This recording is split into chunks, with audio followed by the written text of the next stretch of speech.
തെച്ച തമ്പുരാനെ വെയിലുണ്ടല്ലോ ഉസ്താദെ. നല്ല വെയില. അല്ല അല്ല ഉസ്താദ്, മന്തി ഉണ്ടാവോ? മന്തിയോ ബിരിയാണി എന്തേലൊക്കെ ഉണ്ടാവും. എന്താ ഉള്ളത് തിന്നിച്ചാണ്ട് അൽഹംദുലില്ലാ. നമുക്ക് പോരെ. നിങ്ങൾക്ക് മന്തി പറ്റൂല ഞാൻ ചോദിച്ചു. പറ്റാനില്ലല്ലോ. എനിക്ക് അൽഹംദുലില്ലാ എല്ലാം പറ്റും. അല്ല നമ്മളെ മേധോക്കല്ലത്. മേധോക്ക നിങ്ങൾ കല്യാണത്തിന് വരുന്നില്ലേ? കല്യാണം എന്നോട് പറഞ്ഞിട്ടില്ല. 2-3 വട്ടമൊക്കെ എന്നെ കണ്ടൊക്കെ ചെയ്തേക്കും. ഞാൻ ഇല്ല.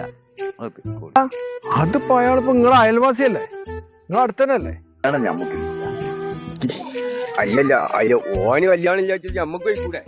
എന്താ അങ്ങോട്ട് നടക്കി.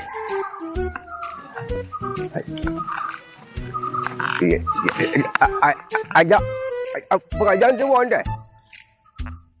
നമ്മൾ അള്ളാന്റെ റസൂൽ എന്താ പറഞ്ഞിട്ടുണ്ട് അറിയാൻ എനിക്ക്. നമ്മുടെ അയൽപ്പക്കത്തുണ്ട്.